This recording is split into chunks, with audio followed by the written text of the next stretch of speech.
yang disematkan pada Pak Li. 과거의 소매치기 활동 당시에 Pak Li menjawab bahwa dia sering melakukan pencurian itu di mall, di bank, dan tempat yang ramai.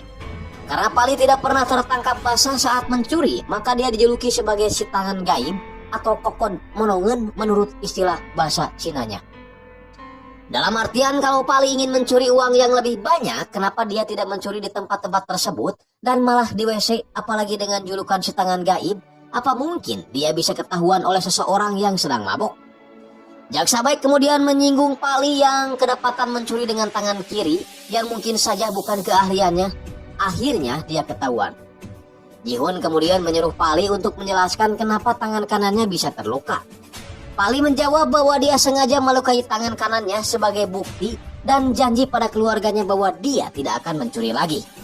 Baik keberatan dengan mengatakan kalau cerita sedih itu tidak bisa dijadikan ukuran kalau dia tidak bersalah, dan hakim menyetujuinya.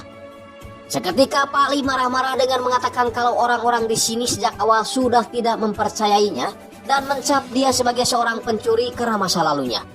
Dia juga mengatakan kenapa dia harus diadili sedangkan dia tidak mendapat keadilan. Tapi Ji-hun dengan segera menenangkannya dan berjanji akan mempertemukan Pak Li dengan putrinya. Ji-hun kemudian menyuruh saksi maju ke depan sambil mengajak ngobrol saksi. Dan tiba-tiba dompet si saksi sudah berpindah ke tangan Ji-hun berkat kecepatan tangan dari Pak Li.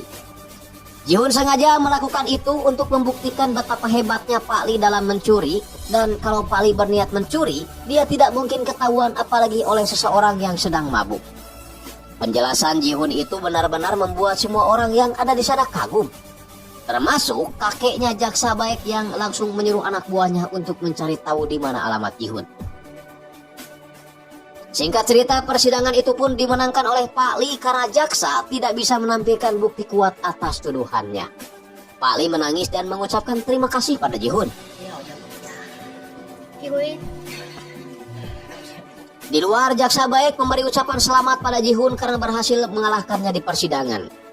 Ji-hun juga menanyakan apakah Jaksa Baik mau naik banding. Jika tidak, maka harus segera memberikan putusan akhir dan ganti rugi sebesar 13.190.000 karena Jaksa Baik tidak bisa membuktikan tuduhannya tersebut. Itu berarti tagihan rumah sakit Somi bisa dilunasi dengan segera dan mereka merayakannya. Pak Li akhirnya bisa menjenguk putrinya di rumah sakit dan berjanji bahwa dia tidak akan kemana-mana lagi. Sementara itu masa percobaan yudisial Jaksa Baik di kejaksaan telah berakhir dan dia berkemas untuk meninggalkan kantor.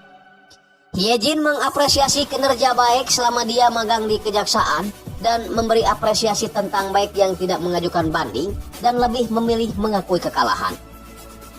Baik dan rekan-rekannya pergi menemui Bak Hyung-moo yang tidak lain adalah kakeknya Baik Mari, pemilik firma hukum terbesar di Korea. Di saat rekan-rekannya ditempatkan di berbagai cabang perusahaan, kakek Baik Mari ini malah menyuruh Baik untuk menemui seseorang dan belajar kepadanya. Sambil memberikan alamat lengkap yang dituju, Baik Mari langsung bergegas menuju tempat tersebut.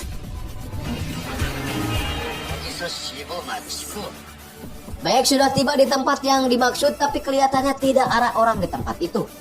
Ternyata alamat yang Baik datangi itu adalah tempat tinggal Ji-hun.